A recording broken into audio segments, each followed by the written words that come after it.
I want you all to repeat after me. You have to be excited. Let me hear you say, John Legend's in the house. The boss is in the house. Bruce Springsteen's in the house. Let me hear you say, 44 is in the house. President Obama's in the house.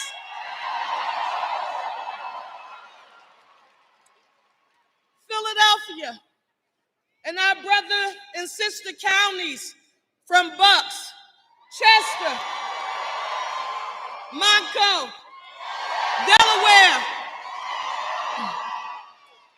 All of these distinguished guests are here on today because we have some serious business to take care of in the next 8 days. Serious business. A woman who in every aspect of her life and career has always had to prove and demonstrate proficiency. She's always had to make sure you knew, because of the substance of her work, that when she showed up, she was showing up for the people. How do we know? Because she was a district attorney. She was an attorney general. She was a United States senator and became our vice president of the United States of America.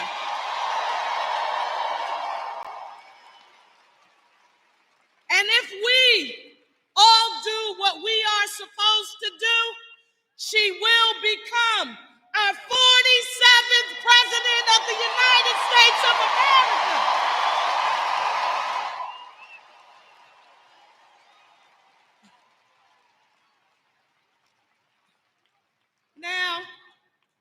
I want to do something here on today.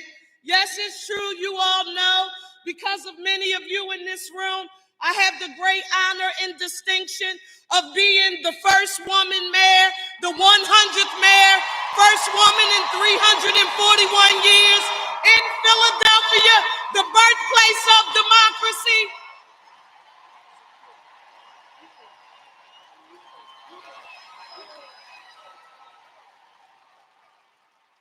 But a friend of mine told me, and if y'all don't help me get this right, I'm going to stalk each and every one of you.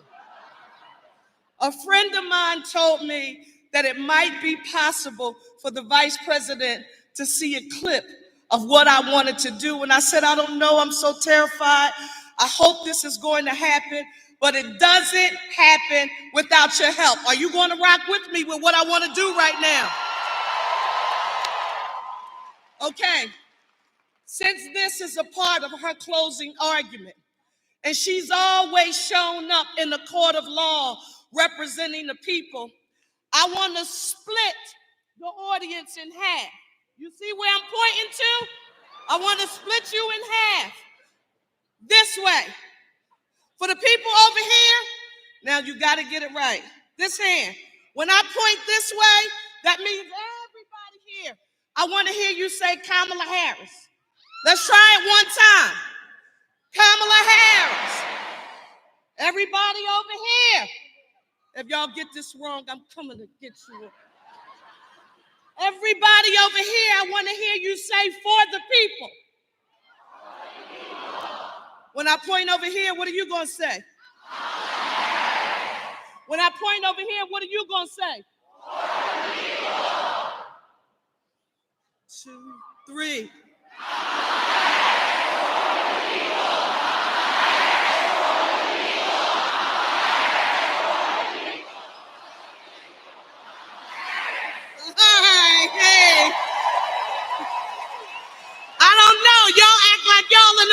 Church, y'all did that well. Let me say this to you. Pundit after political pundit across this nation, they've talked about this race being a close race. We're right here in the city of Philadelphia where we know what it's like to be underdogs and we know what it's like to be counted out, but we also know what it's like to be resilient. Although I'm a mayor, I need you to know I'm an English teacher by profession. And we have the English teacher in the house. But right now, I need you to do some math. Because I need each and every one of you to understand the assignment. And I know we do. And we have to be ambassadors to go and communicate it to our neighbors, our friends, and our family. In 2016, that guy won Pennsylvania by 44,000 votes. It's important that you remember, because I remembered the day after. And I said, how many? 44,000 votes. But then in 2020,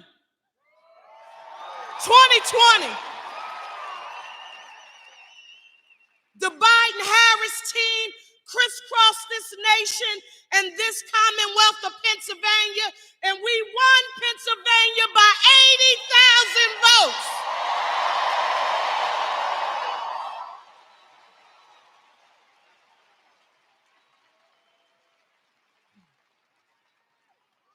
The reason why our special guests are here, Philadelphia, Bucks County, Chester, Delaware, and Montco, because they know that if we do our homework and we go out and motivate, inspire, and encourage every person who is connected to our sphere, listen, despite their race, their class, their socioeconomic status, their zip code, their religion, their sexual orientation or identity, there is a place for everybody in our camp.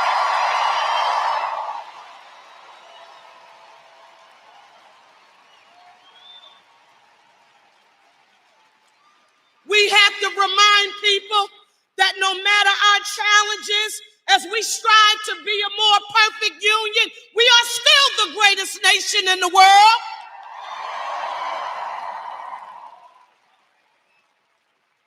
And if we do everything that we are supposed to do, we will make sure that one, not only does the road to the White House run through Pennsylvania, but we will make it clear when Philadelphia, Bucks, Chester, Delaware, and Monco speak, and we speak together.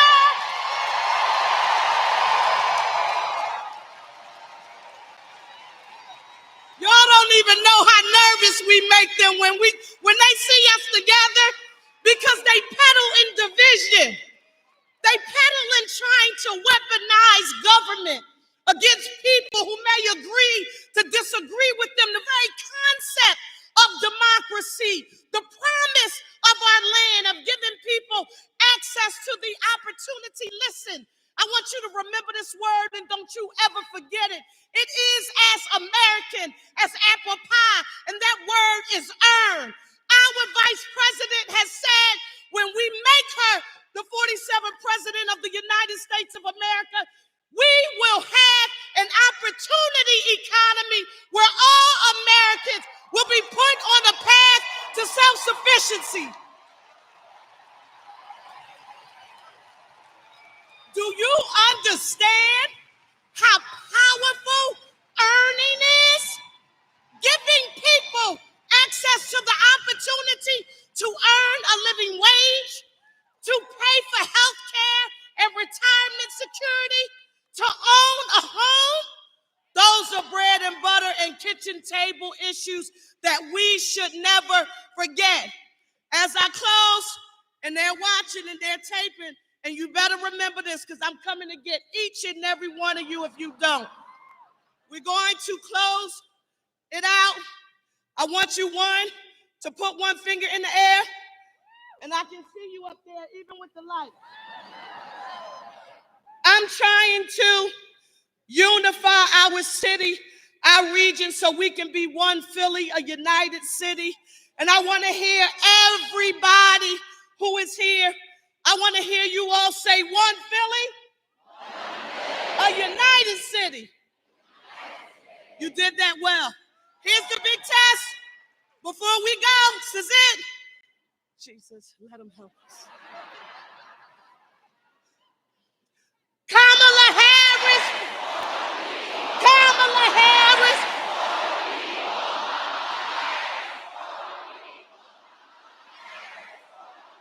Let's go win this, y'all.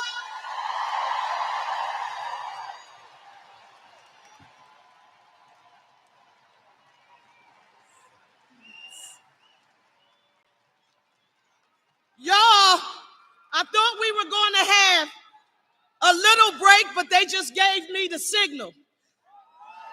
I thought it was going to be a break, so now I'm giddy. I'm getting ready to come sit with you and scream as loud as I can. I want you to make some noise for the EGOT-winning, multi-platinum artist and activist, John Legend!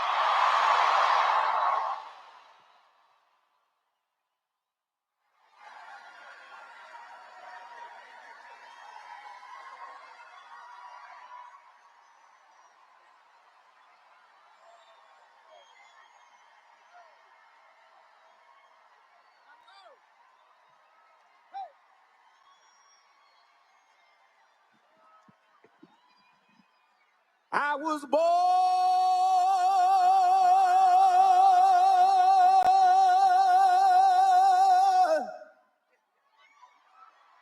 by the river in a little tent. Oh, and just like the river, I've been running ever since. It's been a long time coming, but I know a change gon' come. Oh, yes it is. Change gon' come. It's been too hard living, but I'm afraid to die. 'cause I don't know what's out there beyond the sky. It's been a long time coming, but I know a change gon' come. Oh, yes it will. Change gon' come. Now I go to the movie and I go downtown, Lord, and somebody keep telling me, no, don't hang around. It's been a long time coming, but I know a change gonna come. Oh, yes it will. Change gonna come. Oh, Philadelphia. Then I go to my brother and I say, brother, won't you help me please? But then he winds up knocking me. Oh, he's knocking me back down on my knees. Oh, there have been times when I thought I couldn't last so long. But now I think I know I'm gonna be able to carry on. It's been a long time coming, but I know a change gonna come. Oh, yes it is. Oh, Philadelphia, it's been a long time coming, but I know a change gonna come. Oh, yes it will.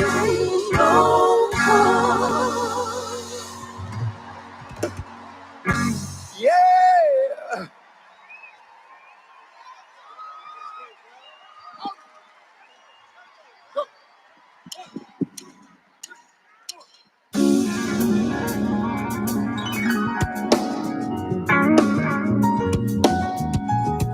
I want to play some Philadelphia soul.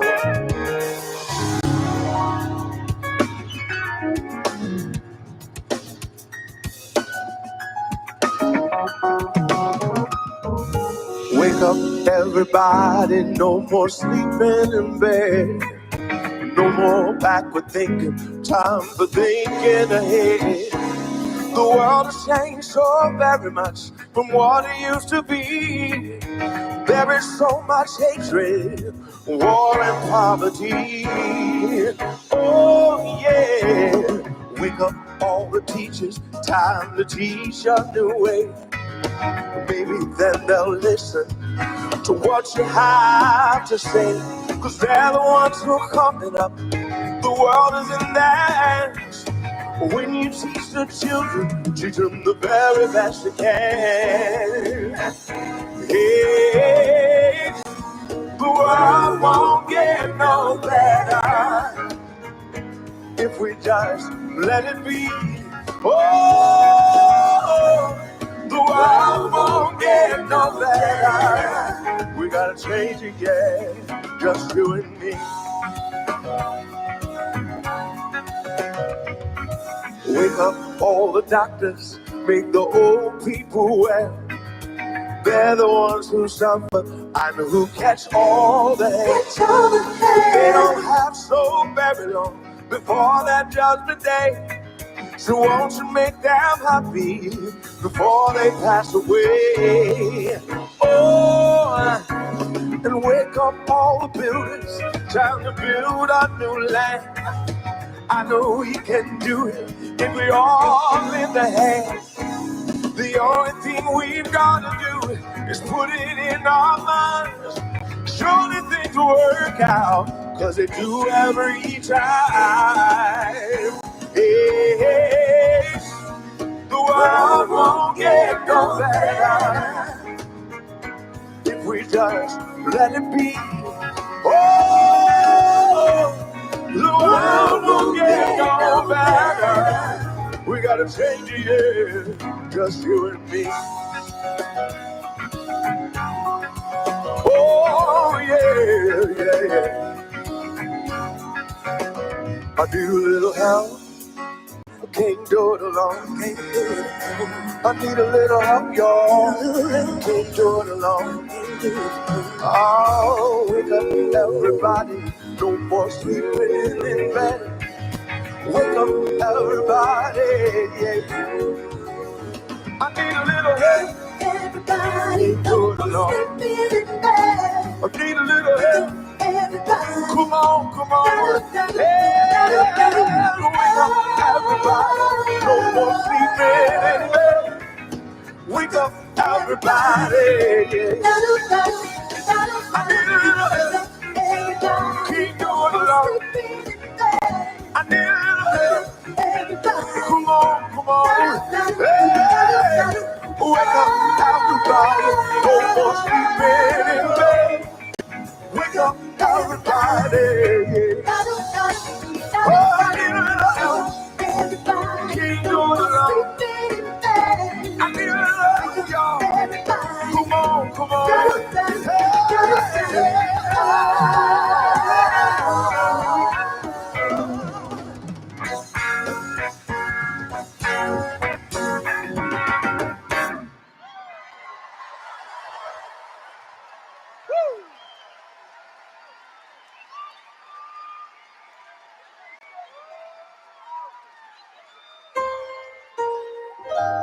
Philadelphia.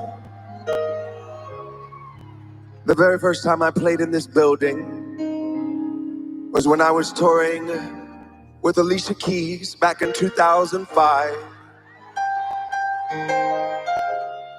Touring with my very first album, Get Lifted. Who's been with me since Get Lifted? This was the big song from this album. Made a big difference in my life. And people don't really know that I wrote this song about my parents. They went through ups and downs as a couple. They got married and divorced twice. But my parents also gave me a great solid foundation. And I'm grateful for all the ordinary people in my life who made a difference.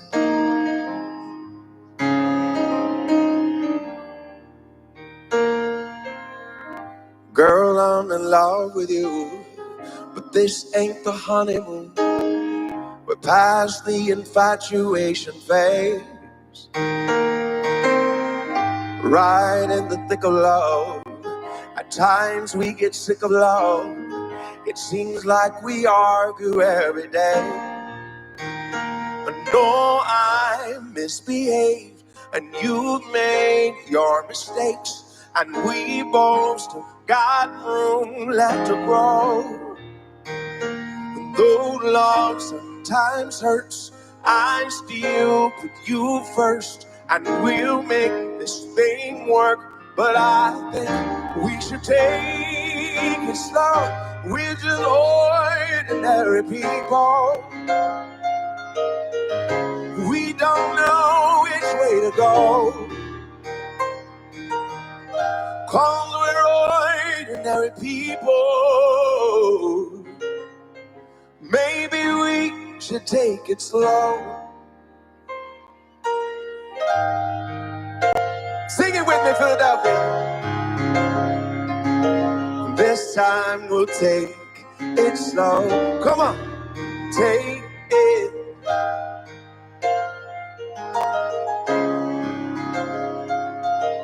This time we'll take it slow. This ain't a movie, no fairy tale conclusion, y'all. It gets more confusing every day.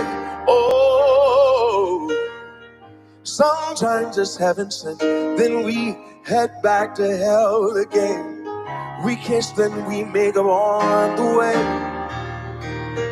I hang, you call, we rise and we fall, and we feel like just walking away.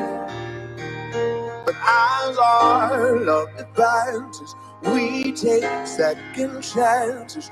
Though it's not a fantasy, see, I still want you to stay with just ordinary people. We don't know which way to go, 'cause we're ordinary people. Maybe we should take it slow. Oh, we're just ordinary people. We don't know which way to go, 'cause we're ordinary people. Maybe we should take it slow. Take it slow. Oh, oh. This time we'll take it slow. Take it slow. Oh, this time we'll take it slow. Take it slow. Slow. This time we'll take it slow. Take it slow. Baby, we'll take it slow.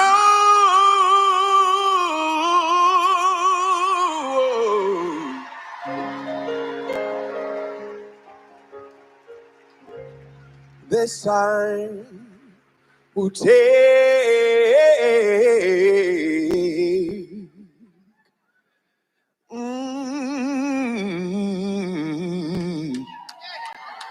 we'll take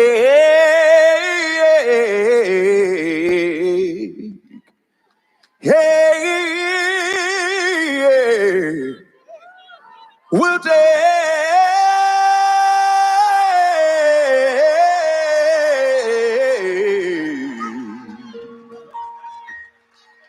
it slow.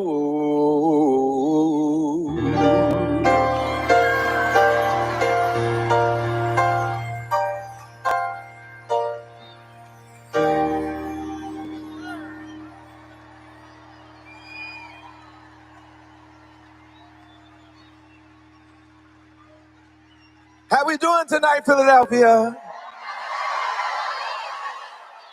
You doing all right? We've got a nice lineup for y'all. I'm just the warm-up, okay? Now, it's so good to be back in the city of brotherly love and sisterly affection. I don't know if y'all know this, but I love Philadelphia, all right? I spent some of the best years of my life here in Philadelphia. I went to college here. I wrote a lot of songs, made a lot of music here, and there's no place I'd rather be tonight at this crucial moment in our nation's history than in the city that gave us our founding documents.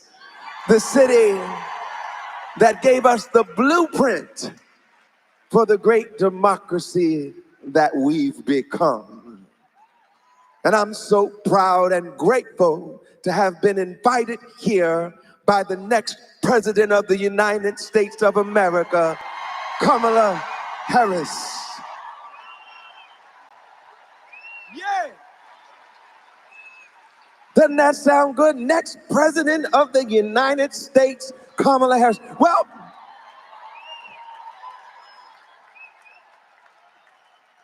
we have just 8 days to make that happen, and we've got a lot of work to do. But like she says, hard work is good work. We face a once-in-a-lifetime, once-in-a-generation opportunity right now, a chance to choose something better, bolder, brighter, to choose progress and healing and joy. Lord, are you ready to feel some joy tonight, Philadelphia?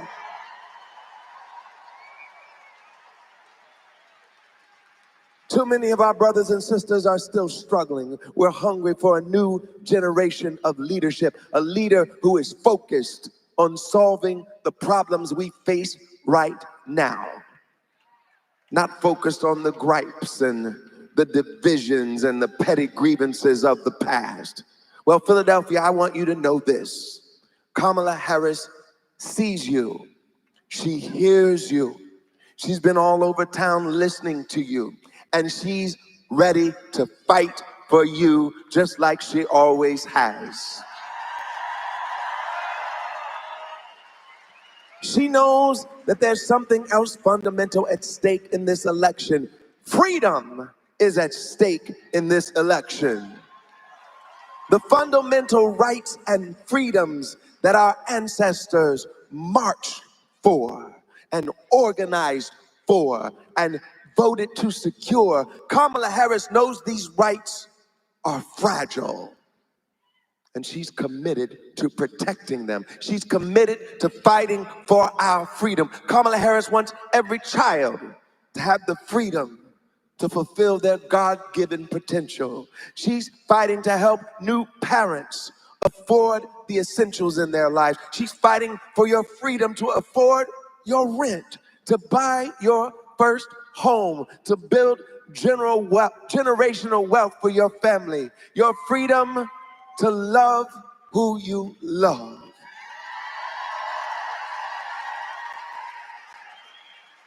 And this issue is close to my heart and to my family's heart. She's fighting for women's freedom to make their own health care decisions without the government getting involved.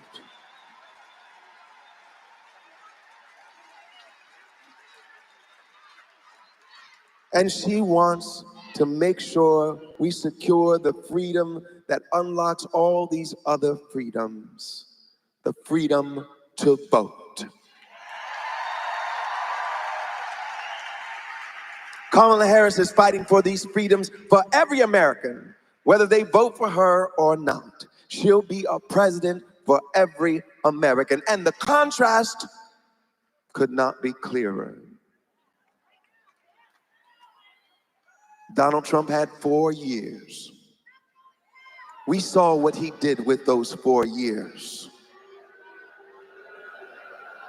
That's right. He talked big about the working class, but who did he really serve? Wall Street, billionaires, big corporations, whichever dictator wrote him a nice note or gave him a hug.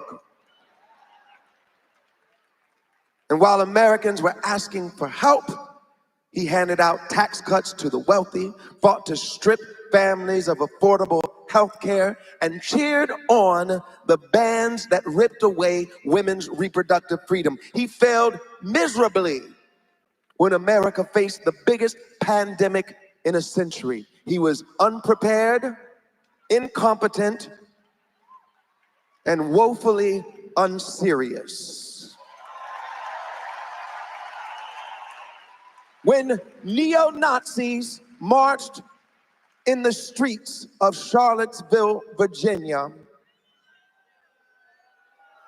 he tried to look at the bright side and make excuses for them.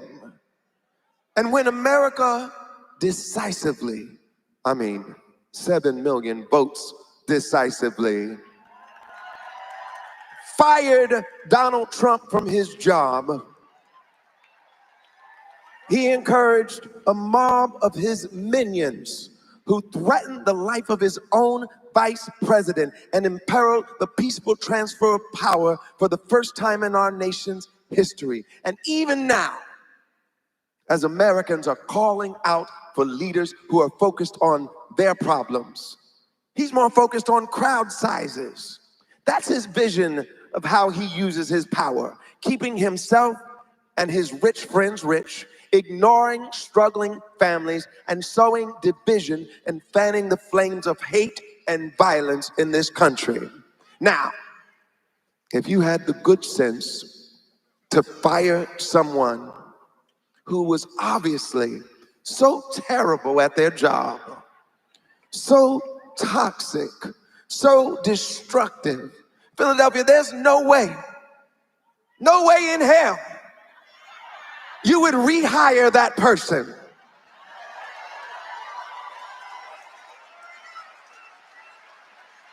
I know it was 4 years ago. Some of our memories might get hazy sometimes, but ain't no way you rehire that person, especially when the alternative is so obviously, so clearly a better option. It's so clear. Kamala Harris has a vision for all of us, a vision that includes everybody and fights for the freedoms we deserve and the future we can build together. Like Harold Melvin in the Blue Notes, Teddy Pendergrass, the great Philadelphia artist, said, it's time to wake up. And Philadelphia, it's time to choose where we stand. You can stand with the few, the authors of Project 2025, who want to control our bodies and divide our communities and silence our history. Or you can stand with the many, the ordinary people coming together to reclaim freedom, dignity, and opportunity for everybody. You can stand with a leader like Kamala Harris, who knows what it's like to work hard, to face real struggles. Or you could stand with a career con artist who's far more interested in himself than in you. I know where I'm standing, Philadelphia. I'm ready to turn the page, and I believe you're ready to turn the page too. So we've got some work to do. Let's leave it all on the field. Let's bring it home for Kamala Harris, for Tim Walz, and for Pennsylvania's great Senator Bob Casey. What a dream team. Together, they will fight for your future, for your freedom. Go to iwillvote.com and make a plan to vote today. Get your mail ballot in. Don't delay. If you plan to vote early in person, Philadelphia, tomorrow is the last day to vote early in person. Go to City Hall, like they said back here.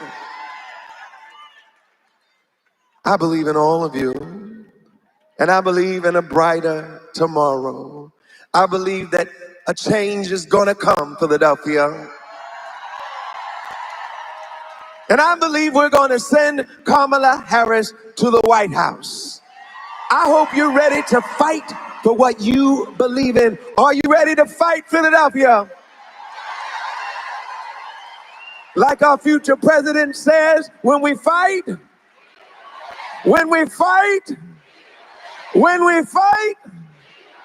let's win, Philadelphia.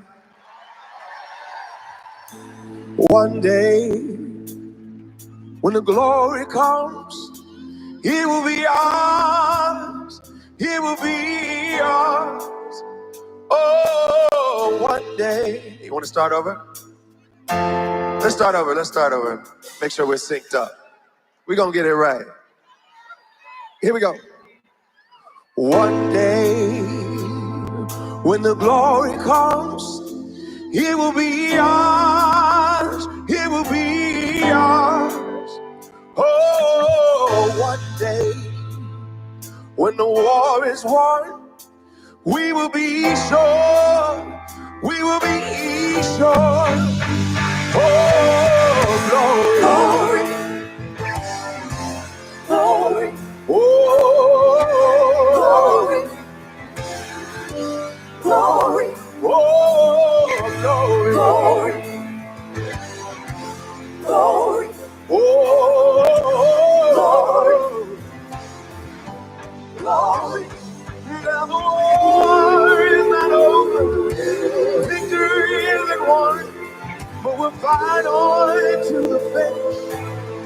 When it's all done, we'll cry glory, oh glory, glory, glory, glory, glory.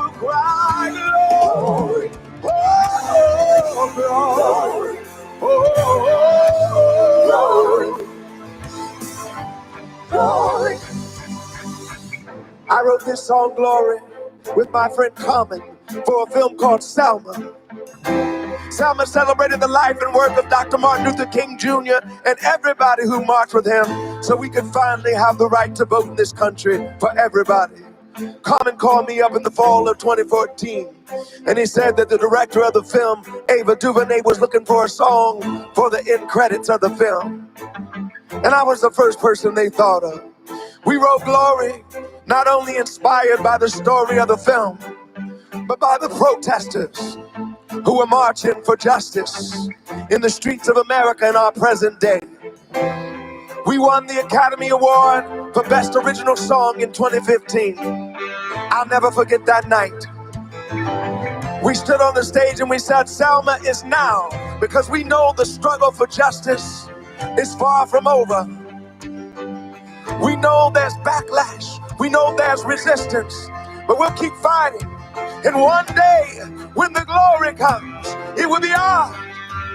Oh, glory. Glory. Oh, glory. Glory. Oh, glory. Glory. Oh, glory. Glory. When the war is won, glory. When it's all said and done, glory. We'll cry, glory. Glory. Oh, glory. Oh. Thank you so much. God bless you. Have a great night. Thank you.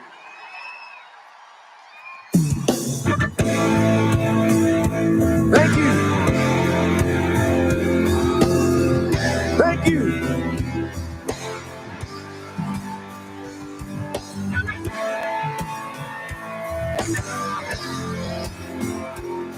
Give it up for my band. They're all from Philadelphia. Make some noise for them.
Philly!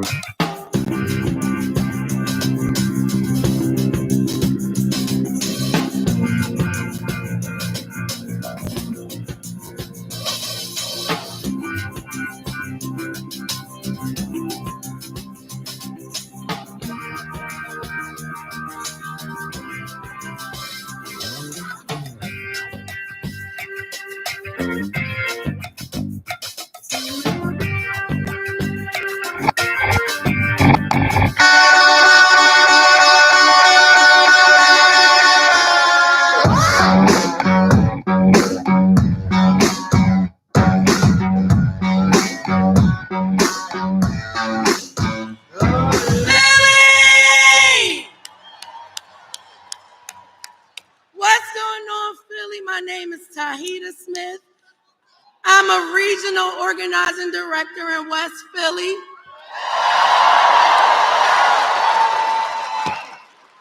But more importantly, I'm a Black woman from Philly, South Philly to be exact. Go Birds!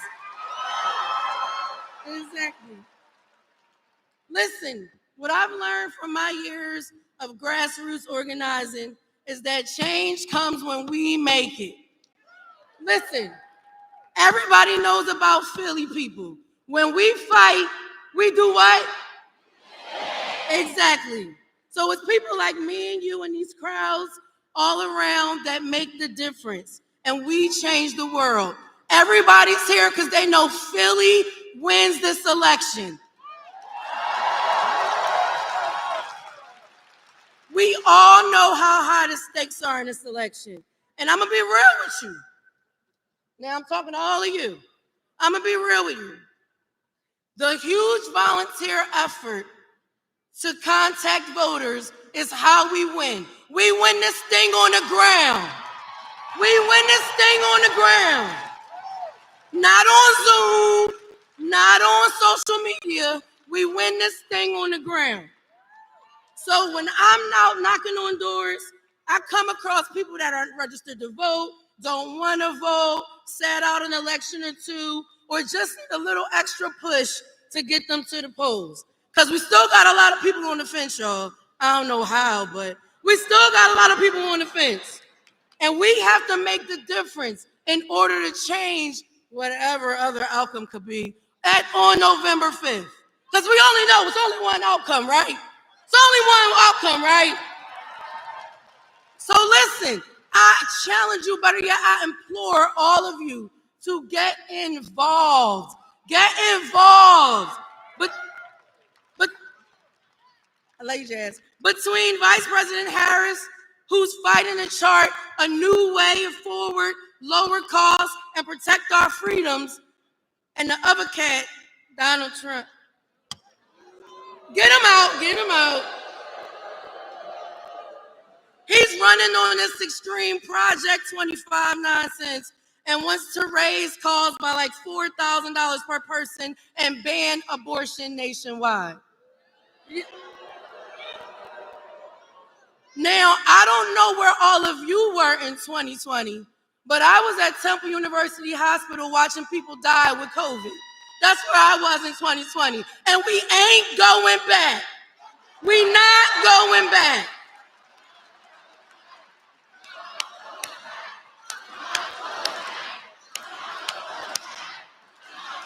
All right. I only got 2 minutes, y'all. It's only my 2-minute claim of fame. We got 8 days. 8 days to win this thing. I don't care what you're doing. Get involved. We do not want to wake up on November 6th and say shoulda, coulda, woulda, because we ain't gonna. We're going to get involved. We're going to get on the ground. It's plenty of volunteers in here. We got our Philly cousins who are organizers in the building. They will help you. They will get you signed up. They will get you shifted. We have so many things to campaign. There's so many things lined up for the next 8 days. There's no way that we cannot get involved. Phone bank, knocking on doors, coming to an office, just get involved. Find an office and get involved. So listen, I'm going to give you some more dates. All right, if you have a mail-in ballot, Drop it. I don't know why you're still holding it. Drop that thing. Okay? October 29th is the last day for early voting. That's tomorrow. And Tuesday, November 5th, get to the polls. We need all of you. We need everybody sitting here. You made your way here. You can make your way to a campaign office and get involved. Okay? Be a Broad Street bully and go get involved on this campaign. Okay, with all that being said, it is now my incredible honor to introduce one of those Democrats who has been fighting for working families across Pennsylvania each and every day. Someone who is focused on leveling the playing field so we can all get ahead. And who has been a tireless champion for us in the United States Senate. And that's why we need to re-elect him this November. Please join me in welcoming Senator Bob Casey.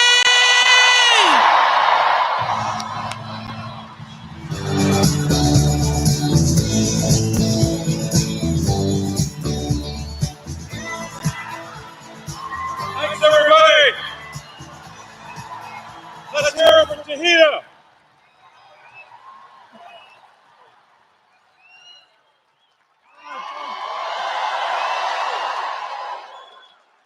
I got one question for this crowd. Just want to think about this question for a second. Are you ready to win for Kamala Harris and Tim Walz? Are you ready to win this Senate race? Now, I know we got a lot of folks from Philly. How many people here from the city of Philadelphia? Now, I'm going to do this by geography from right to left. Bucks County, Montgomery County, Chester County, Delaware County. Anybody here from Scranton? We'll get to all the other counties later, but I want to thank you all for being here tonight. We want to thank President Obama for being here with us tonight. The president who made it possible for us to pass into law the Affordable Care Act, which brought health care to 1.4 million Pennsylvanians. And you all know what this race is about, both the presidential race, my race, and all the races for Congress. This is an election about working families. It's about an election to lower costs, to fight the fentanyl crisis, and to fight for women's rights, workers' rights, and voting rights.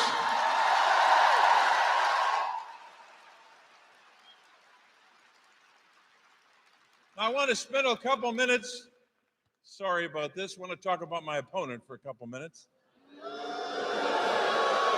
You might know him. He's a former hedge fund CEO. He's got a little money. He's worth a couple $100 million.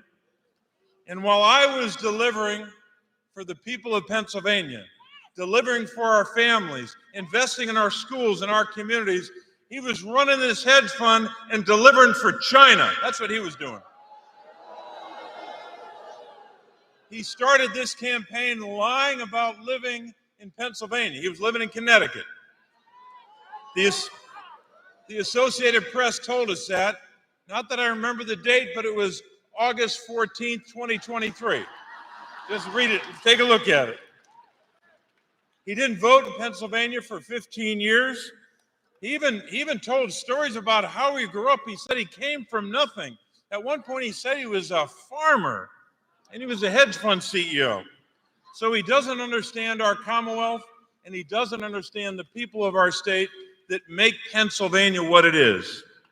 So, while all of you were working with us on greedflation, going after big companies that are ripping off families on food and household items, price gouging, I introduced legislation to go after these big companies for gouging families.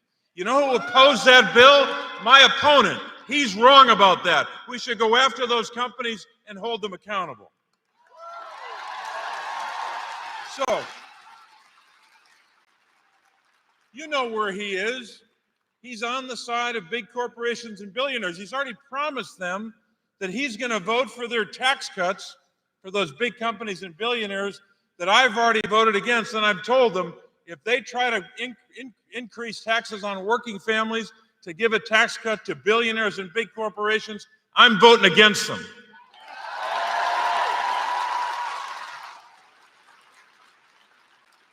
You know, my opponent even wants to repeal the law that capped insulin at $35 a month, right? Boo, right. And that law also will put in place this January a cap on all out-of-pocket costs, drug costs for seniors. He opposes that bill. So all these big billionaires are coming into Pennsylvania, these out-of-state billionaires. They're paying for 80% of his ads, attacking me. Well, I got news for those billionaires. On election day, not only am I going to beat David McCormick, but we're going to beat those billionaires too.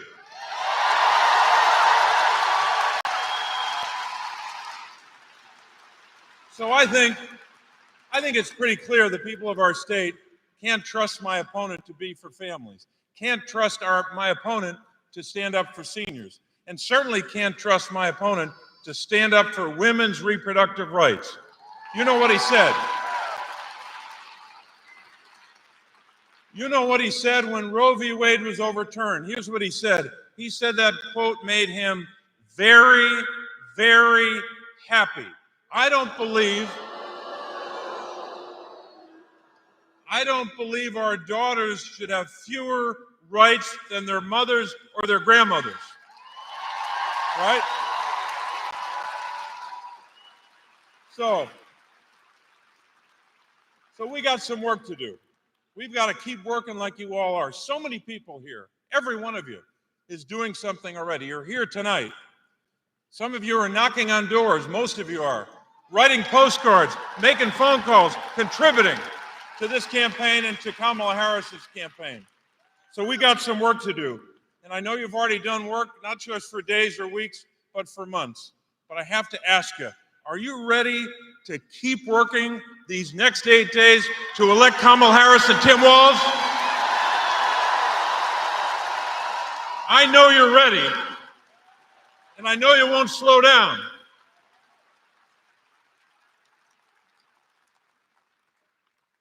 So I just want to do one more thing. I want to make an introduction. Let me start by saying, I think we can all agree that the last 25 years in America have been tough years for our country. A lot of tough days for American families and American workers. Just think about it. 2 economic downturns that led to terrible job loss just in the last 25 years. A pandemic that killed more than 1.1 million Americans. We've had a terrible rise in gun violence the last 25 years. So many families devastated by that loss of life. A fentanyl and an overdose crisis as well. Political divisions, threats to our democracy. So many challenges our families have faced. And in all these years, and long before that, we've had a recording artist who's helped us through these times. He happens to be with us tonight.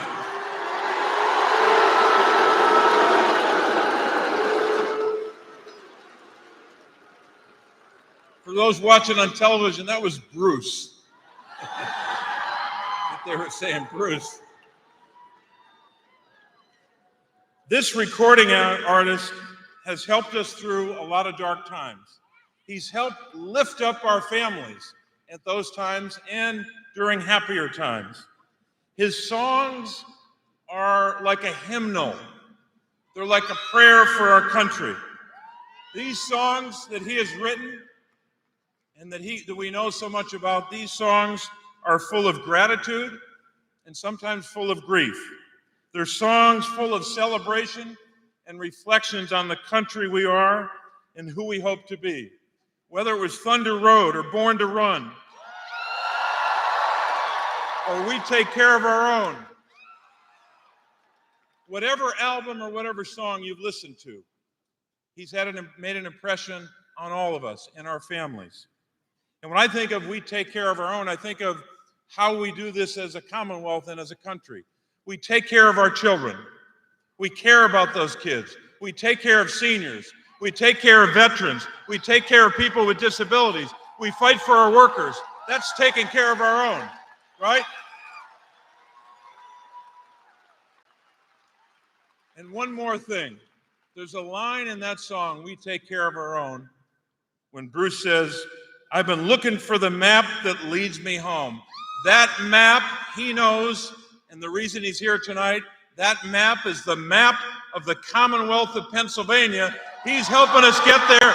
Bruce Springsteen.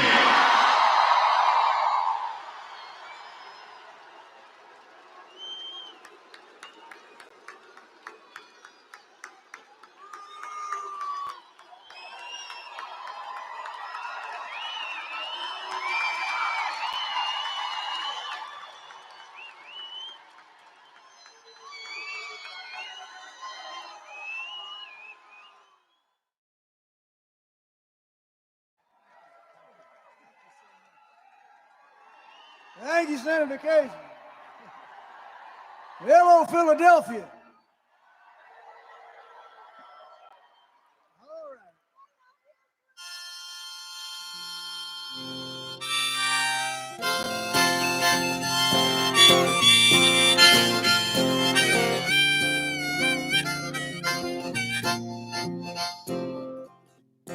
On a rattlesnake speedway in the Utah desert, I pick up my money, head back into town, driving across the Waynesburg County line. I got the radio on, and I'm just killing time, working all day in my dad's garage, driving all night, chasing some mirage. Pretty soon, darling, I'm gonna take charge. Well, the dogs on Main Street howl, 'cause they understand. If I could take this moment into my hands, mister, I ain't a boy, no, I'm a man, and I believe in a promised land.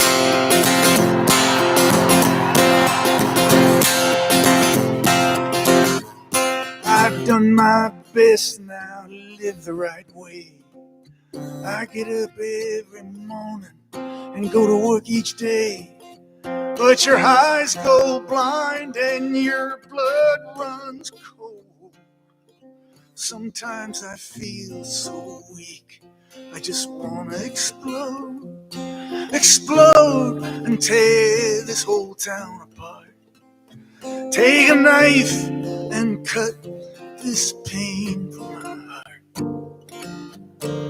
Find somebody itching for something to start. Well, the dogs on Main Street howl, 'cause they understand.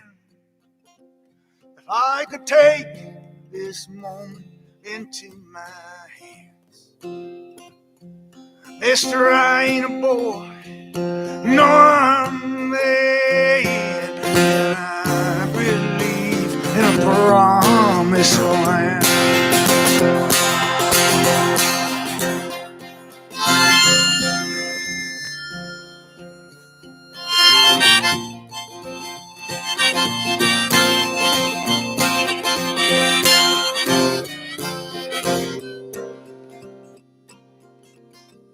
Now there's a dark cloud rising from the desert floor. I packed my bags and I'm headed straight into the storm. There's gonna be a twister to blow everything down that ain't got the faith to stand its ground. Blow away the dreams that tear you apart. Blow away the dreams that break your heart. blow away the lies that leave you nothing but lost and broken hearts.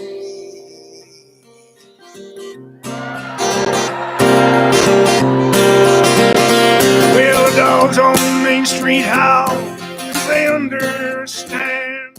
If I could take this moment into my hands, Mister, I ain't a boy, no, I'm a man.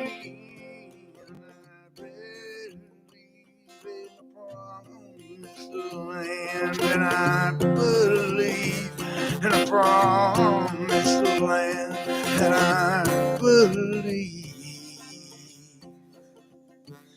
in a promised land.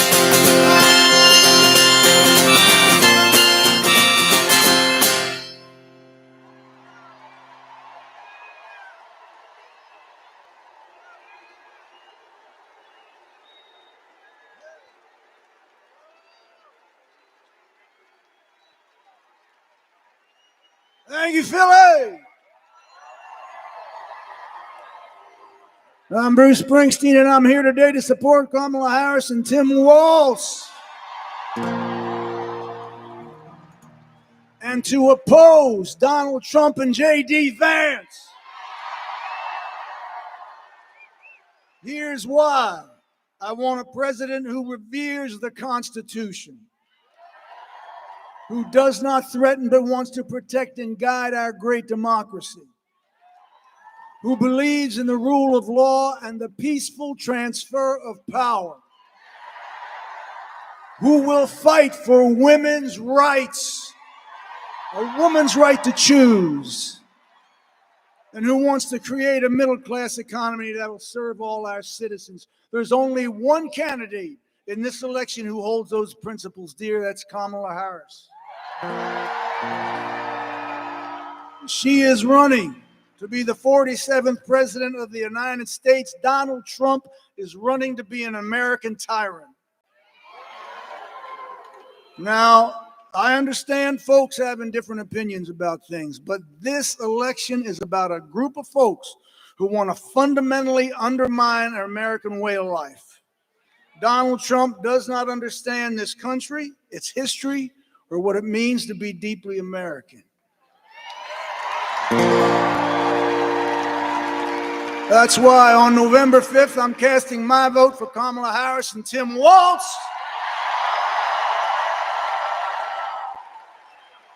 And I urge all of you who believe in the American way to join me. Thank you. This is Land of Hope and Dreams.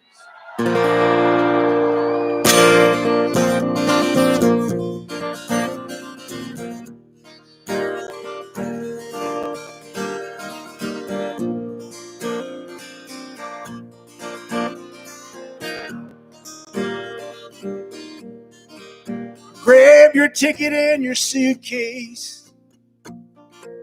Thunder's rolling down this track. Well, you don't know where you're going now, but you know you won't be back. Well, darling, if you're weary, lay your head upon my chest. Oh, we'll take what we can carry. Yeah, and we'll leave the rest. Well, big wheels roll through fields where sunlight streams. Oh, meet me in a land of hope and dreams.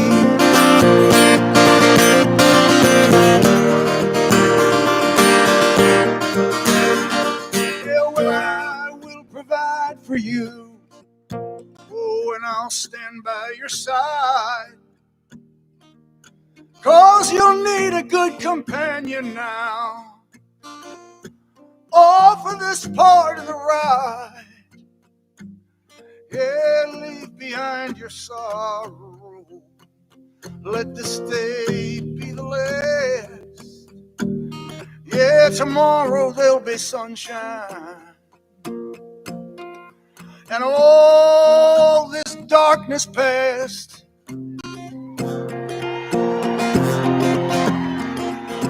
Big wheels roll through fields where sunlight streams. Oh, meet me in a land of hope and dreams.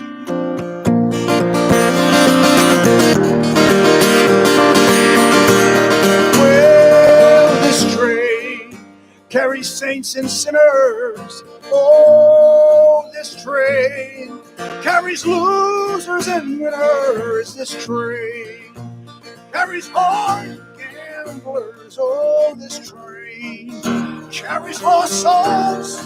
I said, now this train, dreams will not be thwarted on this train. Faith will be rewarded on this train. Hear the steel wheels singing on this train. Bells of freedom ringing.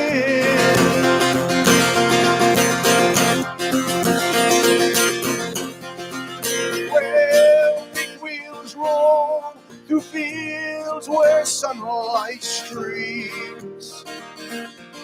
Oh, meet me in a land of hope and dreams. Oh, meet me in a land of hope and dreams.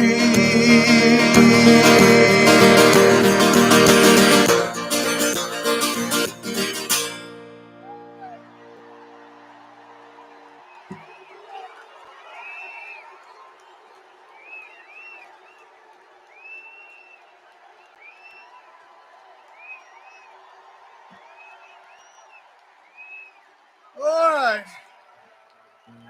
We're going to do this for my brother John Legend.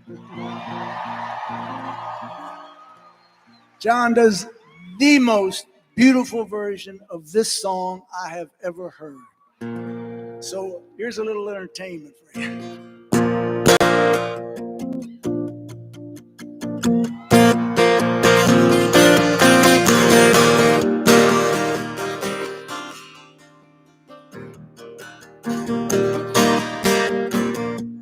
Get up in the evening, I ain't got nothing to say. Come home in the morning, I go to bed feeling the same way. I ain't nothing but tired. Man, I'm just tired and bored with myself. Hey there, baby, I could use just a little help. Can't start a fire. You can't start a fire without a spark. This gun's for hire. Even if we're dancing in the dark.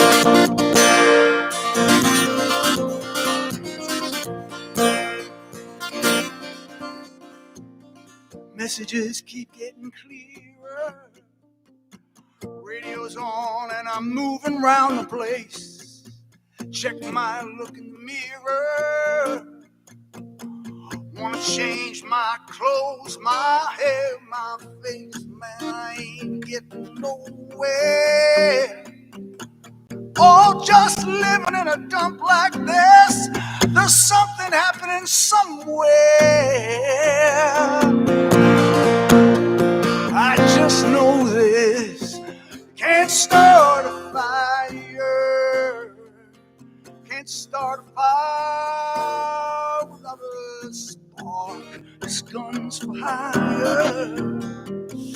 Even if we're dancing in the dark.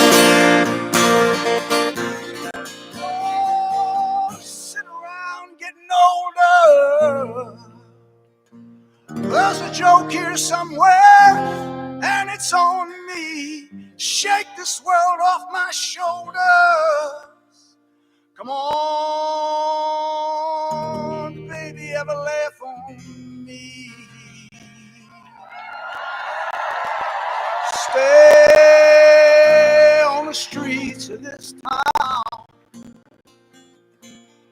they'll be carving you up all right.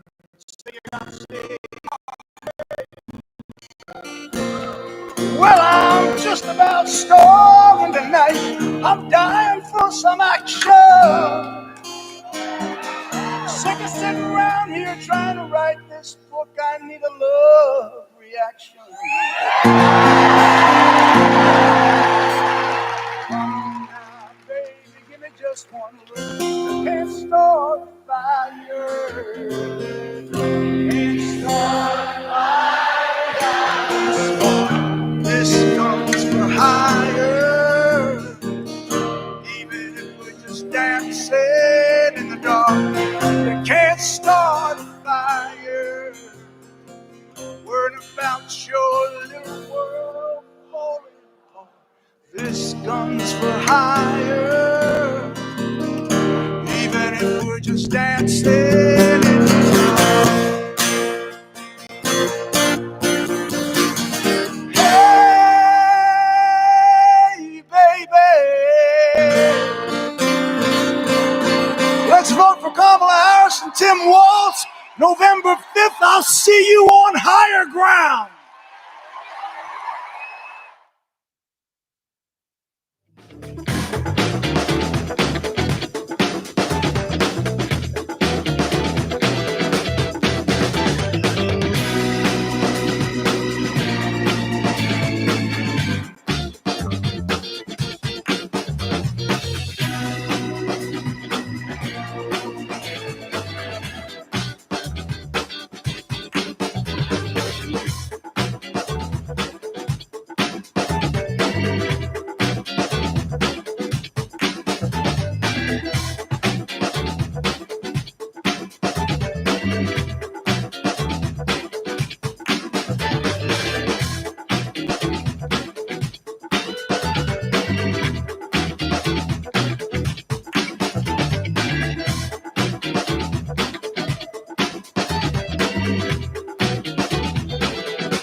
Bring the beat in.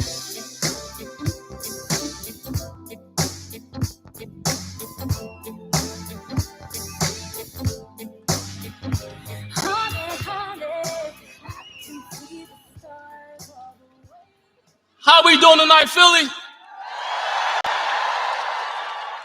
I said, how we feeling tonight, Philly? I like that, great energy, great energy. Great energy. My name is John Solomon. I was born and raised just up the street, and I'm honored to be here tonight.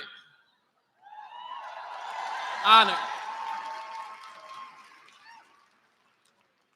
These days, I spend my time running a nonprofit that I started to help stop gun violence.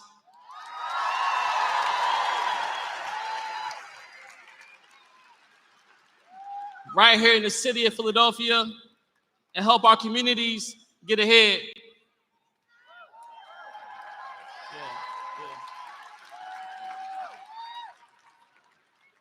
And I'm here tonight because we've got to have a president in the White House who cares about our community. Yes. A president that cares about this city.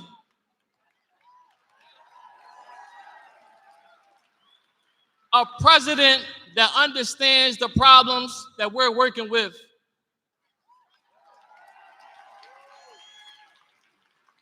And a president who will spend their time fighting for families, not fighting to help themselves.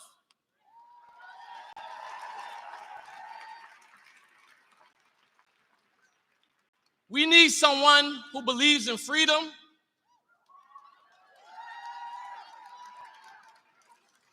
who believes that our best days are still to come,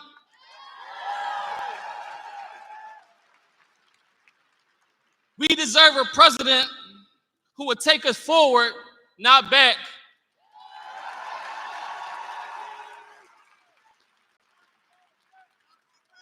And Philly, there's no question about it.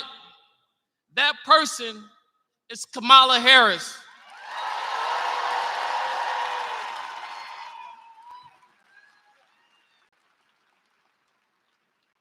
She spent her entire life fighting to help working people get ahead.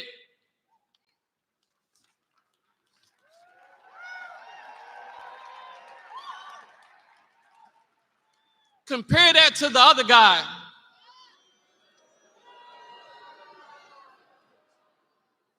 Who has insulted us again and again and called our city egregious, corrupt, and so much more.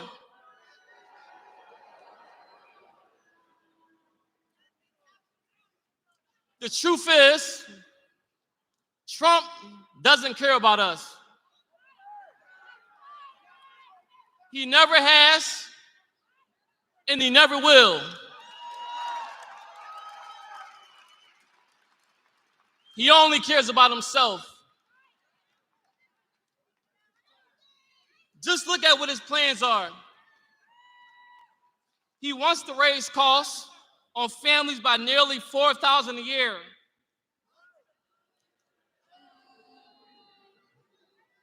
He rolled back even more of our hard-won freedoms with his Project Agenda 2025. Trump wants to divide us. But guess what, Philly? We are not going back.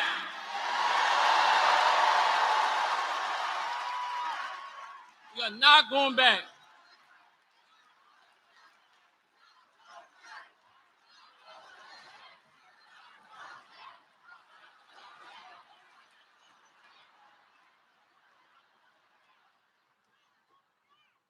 It's time to turn the page on Trump and his chaos and division. We've got just over a week. And as one of our great presidents taught us, we've got the power to make the kind of change we want to see in this country.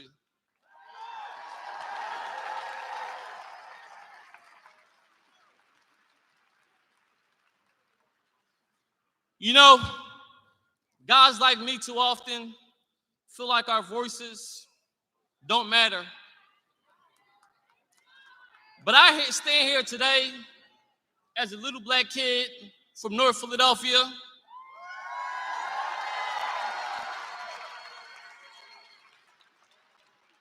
who was given a second chance to say they do matter. They do matter.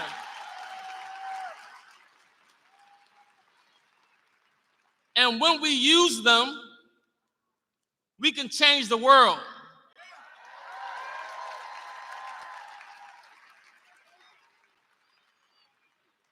And that's exactly what we are going to do next Tuesday. Next Tuesday.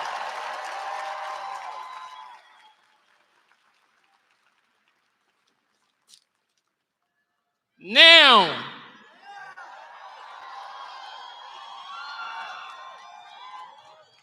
as I am so honored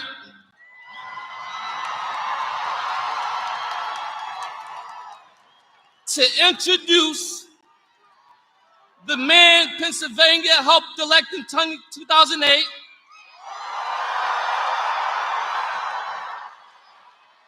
who filled this generation with hope.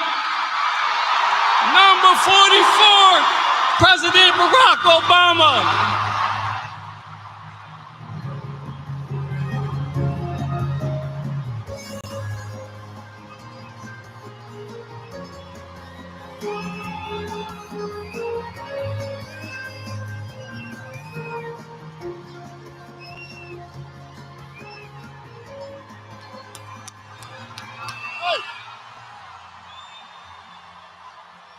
Hello, Philly. It's good to be back. Are you fired up?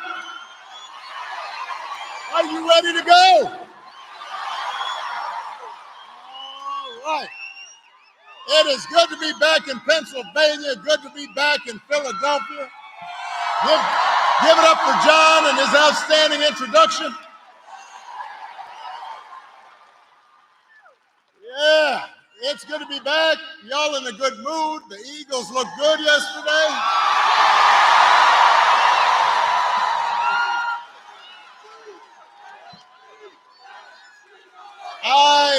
Something happened to my Bears we're not going to talk about.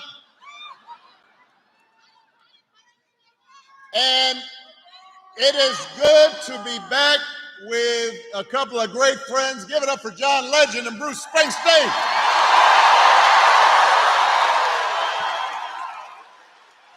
There's a reason why those guys are headliners. They are tough acts to follow. I was going to come up here and sing a little with them, but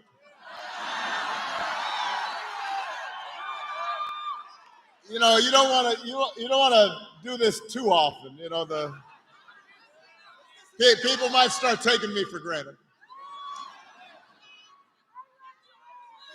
Despite how hard it is to follow them, I'm going to do my best because I am here for a very important reason. To ask you to vote for your next Auditor General, Malcolm Kenyatta.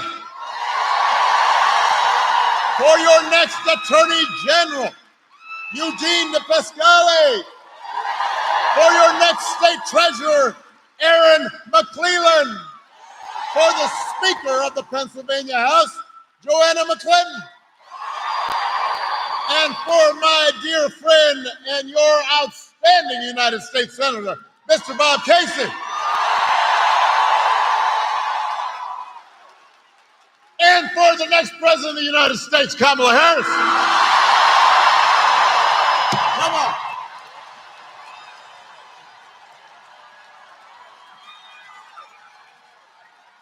Yeah. Now, you've heard this already, but it's worth repeating. If you plan to vote early in person, tomorrow is your last chance. Do it tomorrow. Do not dilly or dally. Get out there. Vote. If you've got a mail ballot, return it right now. You don't want to be waking up and looking down at the, oh man. You don't want to be that person. You forgot. Don't wait. If you're going to vote on election day, November 5th, Go to iwillvote.com and make a plan. Now let's face it. If you're here at this rally, you're probably going to vote. But I am preaching to the proverbial choir right here. But you've still got work to do because you need to talk to your friends and family so they have a plan to vote too. Because together we have a chance to choose a new generation of leadership in this country and start building a better and stronger and fairer and more hopeful America. Now, we know this election is going to be tight.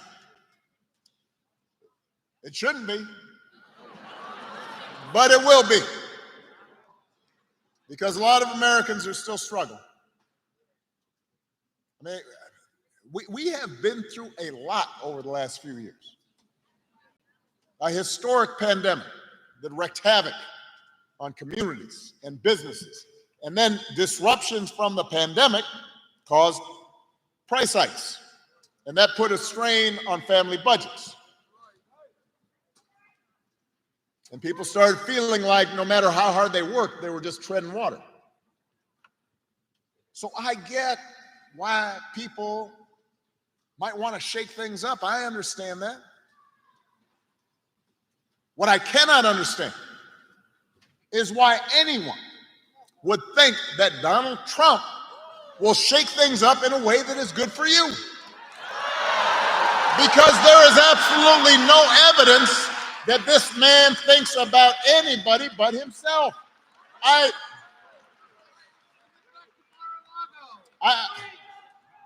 said this before.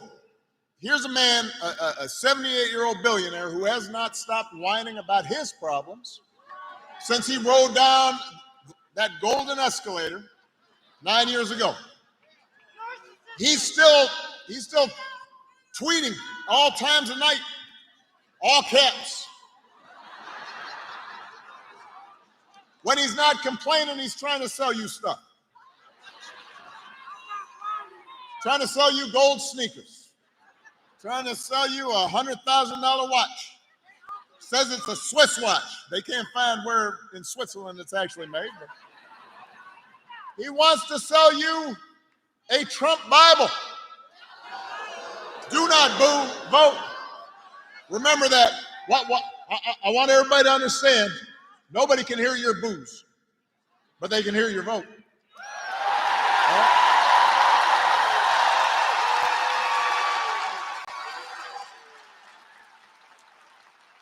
So he wants you to buy the Word of God, Donald Trump edition. Got his name right there next to Matthew and Luke. Couldn't recite a verse, but he'll sell you that Bible. And guess where it's made? Made in China. You're Mr. Tough Guy on China, except when you can make a few bucks. You cannot make this stuff up. If it was on Saturday Night Live, everybody would just say, well, no, that's exaggerated. It's not. He's doing it. And the reason he's doing it is because that's what he cares about. His ego, his money, his status. He is not thinking about you. Donald Trump sees power as nothing more than a means to his ends. He wants the middle class to pay the price for another huge tax cut that would mostly help him and his country club buddies. He doesn't care if he costs women their reproductive freedoms. It won't make a difference in his life. Most of all, Donald Trump wants us to think that this country is hopelessly divided between us and them, between the, quote, real Americans who support him, of course, and the outsiders who don't, the enemies within. Because what did I say about boom?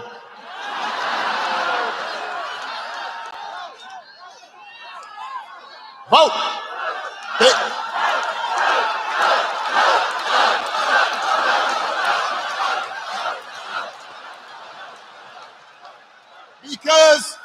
Because Donald Trump understands, and he's not wrong about this, that dividing people, making them angry, will boost his chances of being elected.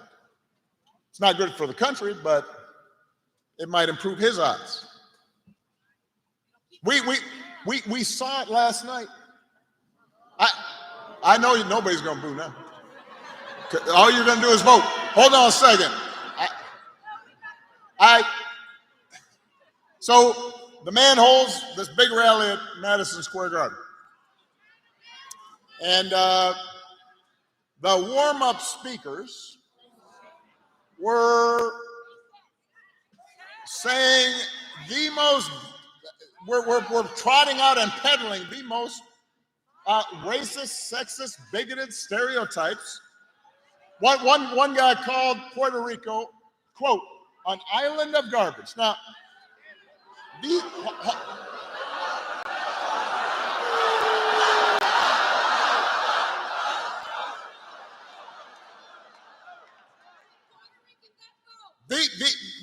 are fellow citizens he's talking about.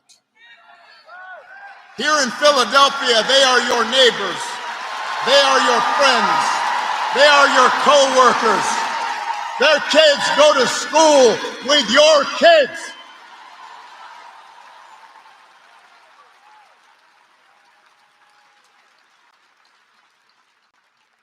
These are Americans. They're people. And that is the reason why this election should not be close. It should be clear. Here's a good rule. If somebody does not respect you, if somebody does not see you as fellow citizens with equal claims to opportunity, to the pursuit of happiness, to the American dream, you should not vote for them.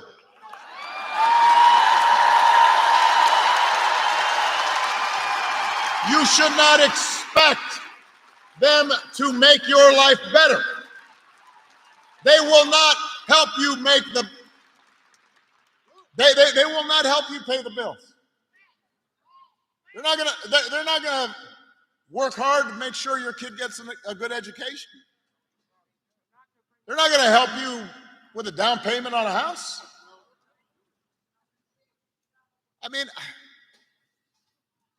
we have to reject the kind of politics of division and hatred that we saw represented. America's ready to turn the page. America's ready for a better story. Philadelphia, we are ready for a president, Kamala Harris.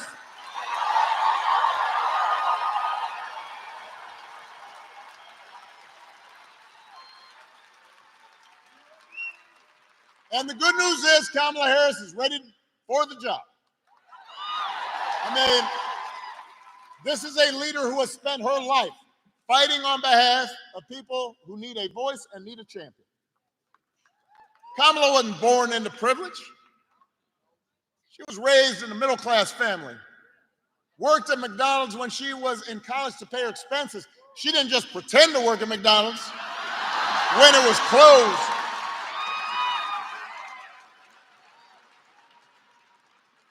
She actually cares what people are going through. As the oldest child, she saw how the world would sometimes treat her mom, single mother, 5-foot-tall brown woman with an accent. And she'd watch how her mom never lost her cool. She'd call Kamala and her baby sister over and say, "Don't complain about injustice. Do something about it." And that's what Kamala did. That's what Kamala did as a prosecutor, standing up for children who had been victims of sexual abuse, standing up as Attorney General of California fighting the big banks and for-profit colleges, securing billions of dollars for people they had scammed. After the home mortgage crisis, Kamala pushed me and my administration hard to make sure that homeowners got a fair settlement. It did not matter that I was a Democrat. It didn't matter that she had knocked on doors for my campaign in Iowa. She was not going to let anything stop her from winning as much relief as possible for families who deserved it. That's who she is. That's what she stands for.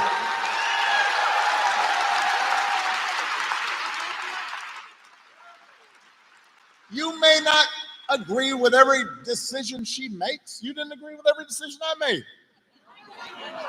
You didn't. But you won't find somebody who you agree with on everything. Here's one thing you have to think about and that you can count on with Kamala. If you elect Kamala Harris, she will see you. She will hear you. She will have your back every single day. She knows what it's like to struggle and to work hard and to be on the outside looking in. And she'll have an outstanding partner in Governor Tim Walz. I love that dude. I mean, he's a veteran, he's a teacher, he's a coach. He's a marksman, a hunter, been a great governor. I found out a while back, he can even take a vintage truck apart and then put it back together again. Which made me wonder, do you think Donald Trump can do that? For that matter, do you think Donald Trump has ever changed a flat tire in his life? No. If he's got a flat tire, he calls over his chauffeur. Jeeves, change that tire.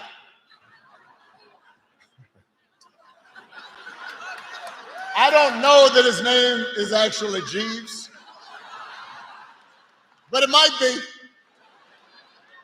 Got a fake English accent? Jeeves.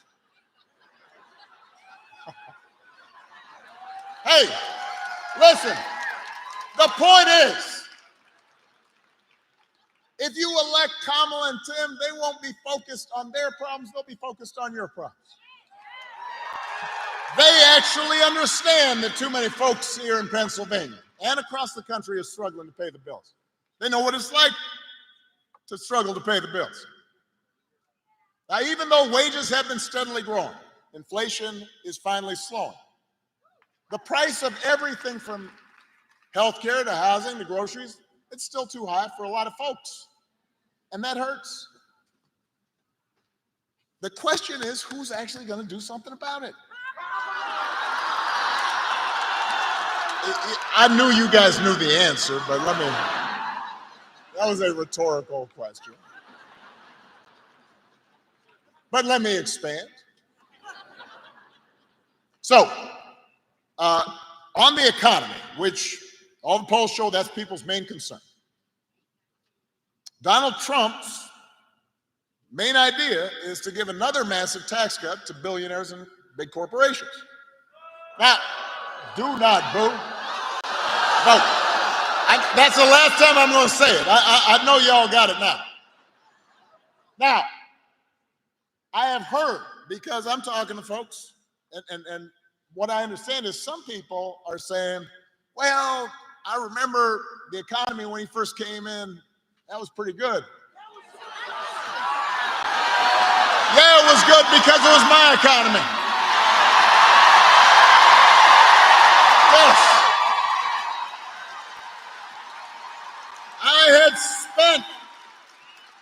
I had spent the previous 8 years. I had spent the previous 8 years cleaning up the mess the Republicans had left me.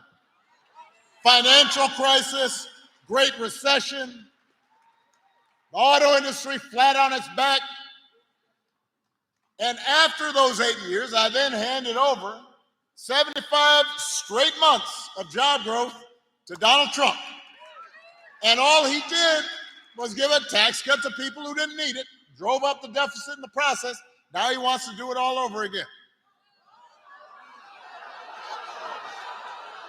So, all right, so that's on the economy. People have this weird pre-COVID memory as if somehow he did something. He didn't do nothing. The other thing that I hear is, well, Donald Trump sent me a check during the pandemic. Now, I want you to understand this. First of all, Congress sent you a check.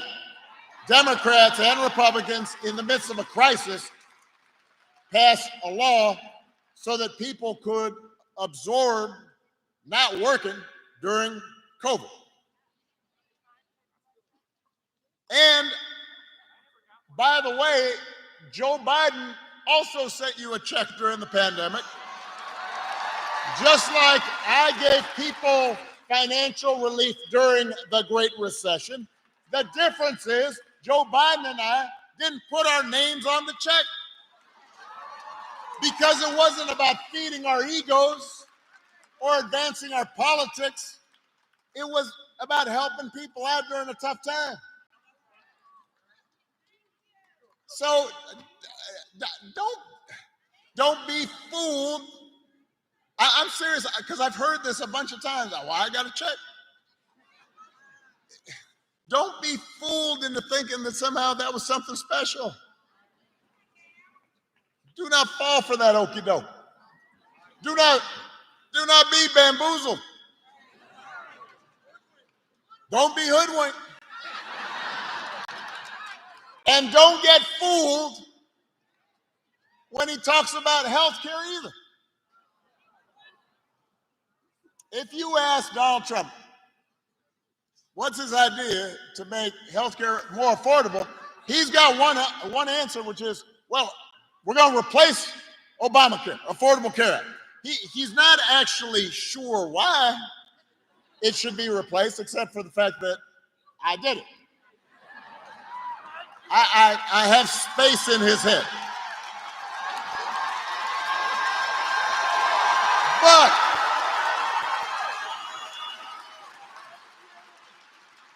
the challenge is that the challenge for him is that Obamacare is now popular. Almost 50 million people have gotten health care because of it that didn't have it before. So, a couple of weeks ago, his running mate on a debate stage had the nerve, had the chutzpah to say Donald Trump, quote, salvaged the Affordable Care Act. That is not correct. Donald Trump spent his entire presidency trying to tear it down, and he couldn't even do that right. And now, 8 years after he was elected, when asked, well, if you get rid of Obamacare, how would you replace it? He said, well, I have concepts of a plan for how I would replace it. Concepts of a plan. I want you to think about this for a second. Let's say your boss gives you an assignment. Says, I need it by Friday. Friday rolls around. Boss comes. So, you finished that project I asked for? Scratch your head. You say, well, I haven't actually started. But I do have a concept of a plan for how I might do this project you asked me to do. Or you could try it at home. Honey, did you do the dishes? Throw out the trash? No, but I do have a concept of a plan to do the dishes. Right after this game's over. How's that going to go over? If it wouldn't work for you, why should it work for the President of the United States? It shouldn't. Which is why Kamala Harris doesn't have concepts of a plan. She's got actual plans to make her life better. Come on. Concepts of a plan. Kamala has plans to go after corporations that unfairly jack up prices. She has plans to make it easier for you to build and buy a home. She's got plans to limit out-of-pocket healthcare costs. She's got a plan to give a tax cut to 100 million middle class and working Americans. And if Congress passes a bill to restore the reproductive freedom that women had for nearly 50 years, the freedom that Donald Trump bragged about taking away, Kamala Harris will sign it into law.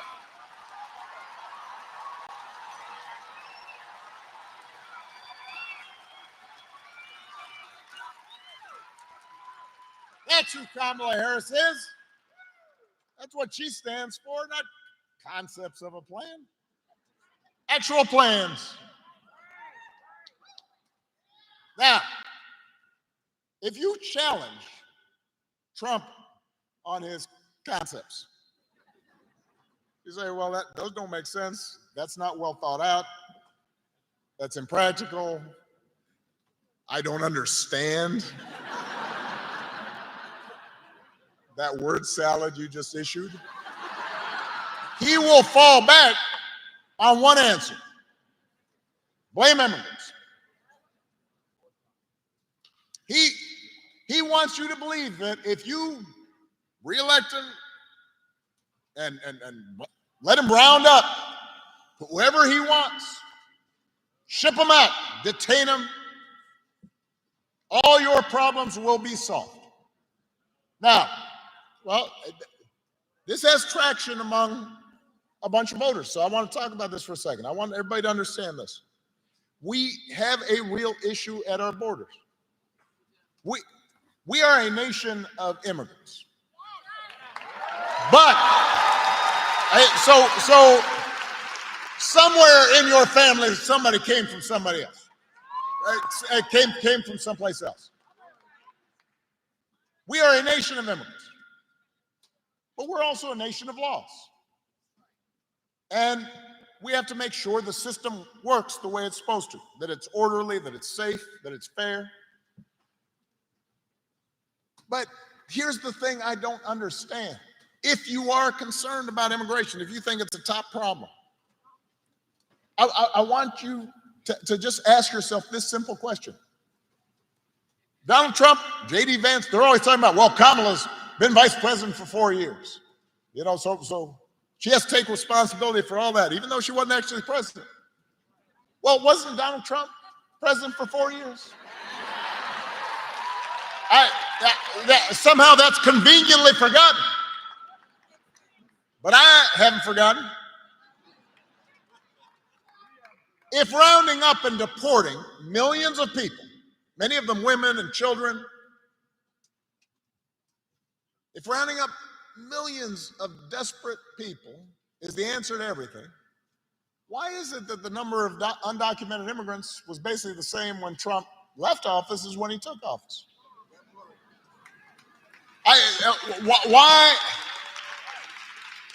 Why didn't he solve this problem when he was in office? Well, I'll tell you why. Because he did not have a real plan. He had concepts of a plan. And it was a mean and ugly plan and an impractical plan. You know what would actually help bring order to the border and fix our immigration system? A bipartisan deal that Kamala Harris, as vice president, supported, even though it was written by one of the most conservative Republicans in Congress, and Congress was all set to go. And then Donald Trump called up the Republicans in Congress and said, well, you can't vote for that. Because he believed that it was better not to solve the problem so he could use the issue in the election. so he could engage in fear mongering. Vote.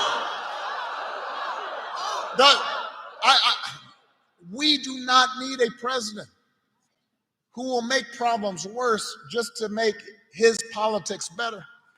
We need a president who actually cares about solving problems, not exploiting problems, about making your life better, not just making you angry and resentful. We need somebody like Kamala Harris who will be focused on doing the right thing, rolling up her sleeves, getting stuff done.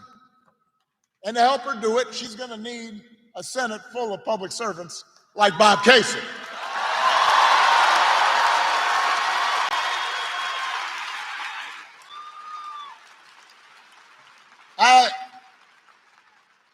I have known Bob for almost 20 years. I know his wife. I have watched his gorgeous daughters grow up. Now he's a grandpa. Although his grandson, the little guy, wouldn't give me a fist bump in the photo line. He was feeling kind of shy. I was like, oh man, next time, just let me hang him. I can tell you this. I love this entire family, and I can tell you, there is nobody who is more humble, more honest, more rooted in his community, more dedicated to this great state than Bob Casey. All the guy cares about is doing the job and looking after the people he was elected to serve. And that's the kind of person we need to send back to Washington. We need public servants like that. He's the kind of person who's going to help Kamala get stuff done. Leaders who share our values and will move this country forward. Now, in these closing days, because remember, y'all are the choir here. But we need to reach the unconvinced. And when we talk to people, I think it is super important for us to be respectful and to listen, not just talk, and understand where folks are coming from, and recognize not everybody's going to have the exact same perspective as we do. But one thing that you will hear from a bunch of folks, including maybe some of your friends, family members, coworkers, is they don't believe politics can make a difference in their lives. You know, they just think politics is nasty and it's frustrating, and with so much crazy swirling around. I understand why people would just say, you know what, that's just not for me. It has no impact on me. Doesn't matter who's in charge. And that's why whenever I talk to people who are frustrated or disillusioned or cynical about politics, I don't try to sell them the moon. I'm honest with them. Politics is not going to solve all your problems. It won't. Whoever's in there as president, it's not going to change everything. It's not going to eliminate poverty. No matter how well-meaning a president might be, it's not going to get rid of all racism. You'll still get frustrated with your boss. Your kids, especially if they're teenagers, they'll still act up. People you love may still get sick. Politics is not a cure-all.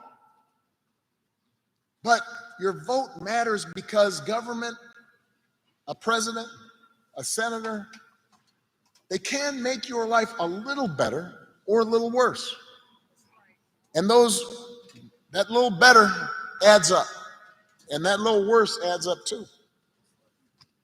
So when I was president, we didn't solve all the problems with our healthcare system, but 50 million people who got healthcare who didn't have it, their lives were better. You know somebody who has healthcare because of that law. More than 50 million people with pre-existing conditions can no longer be denied coverage or charged more. That made a real difference to them.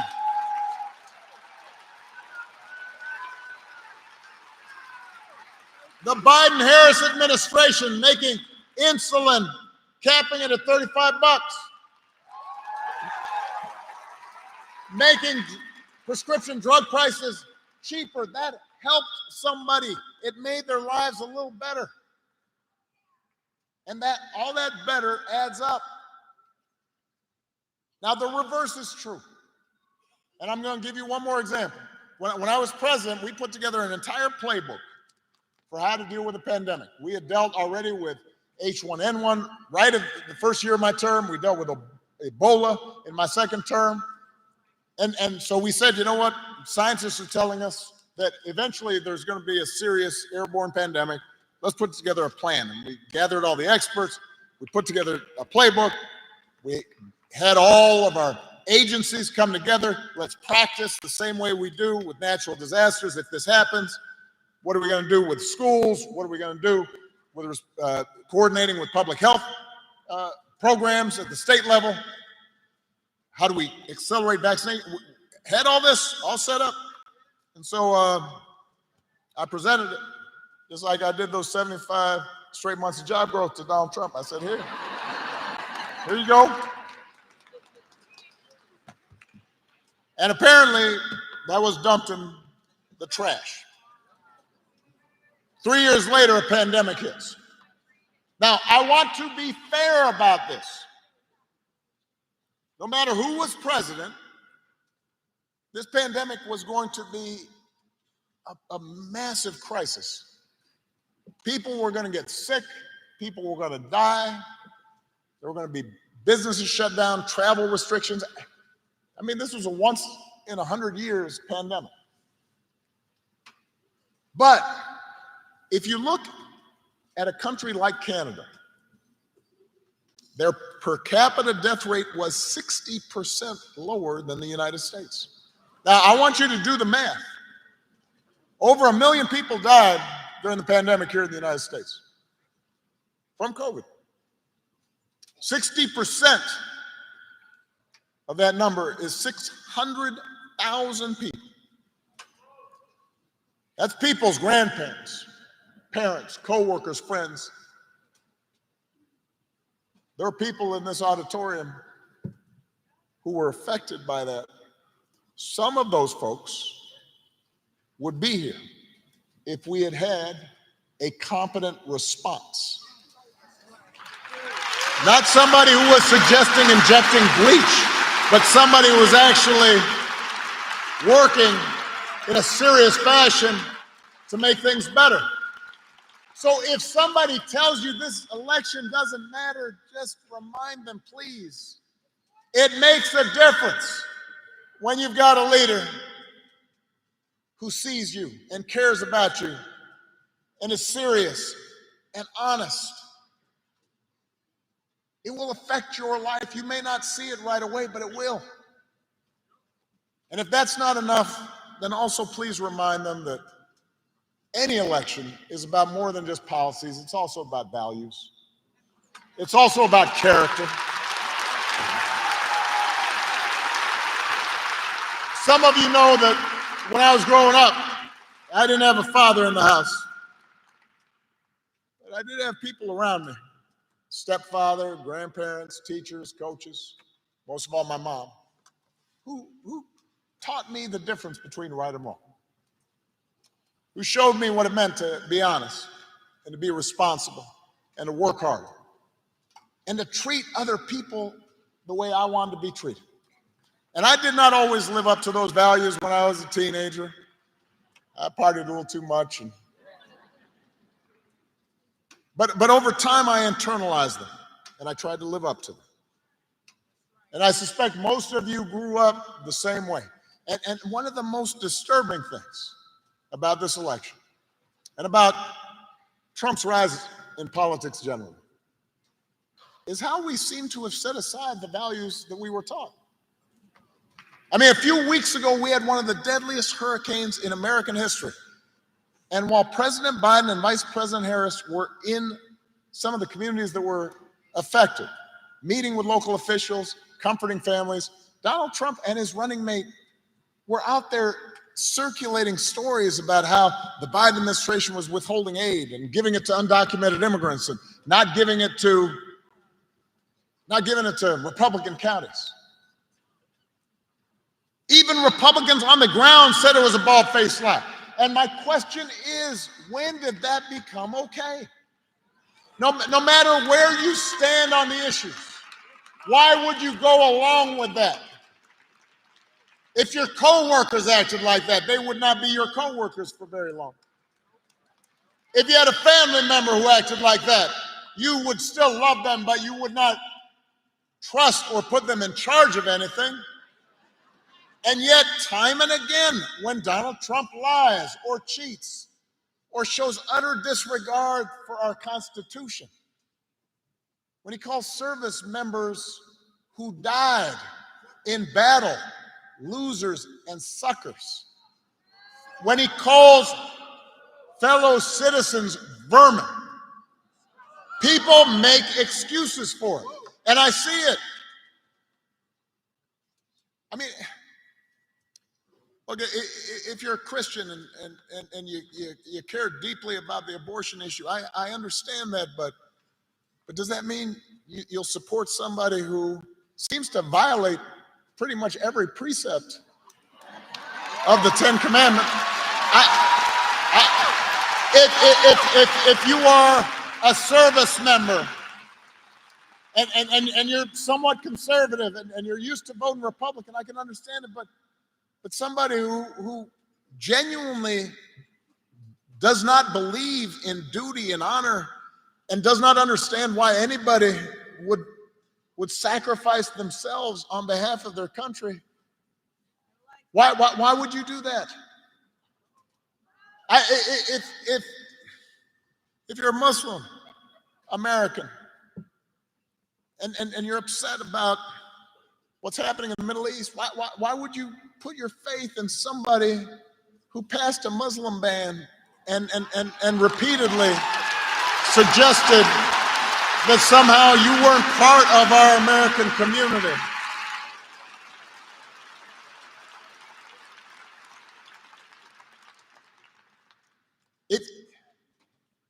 If you're an African American or Latino, if you're from Puerto Rico and you see somebody whose values seem to indicate that you're not part of their equation, how do you think it's okay? How can you tell yourself it's okay as long as our side wins?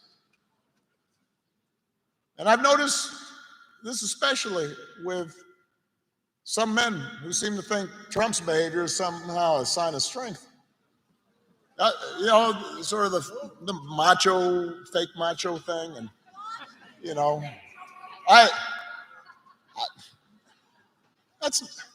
I'm here to tell you that's not what real strength is. It never has been. Real strength's about working hard. Real strength's about taking responsibility. Real strength is about telling the truth, even when it's inconvenient. Real strength is about being confident enough to treat everybody with dignity and respect. Real strength is about helping people who need it and standing up for those who can't always stand up for themselves. That is what we should want in our daughters and our sons, and that is what I want to see in the next president of the United States of America.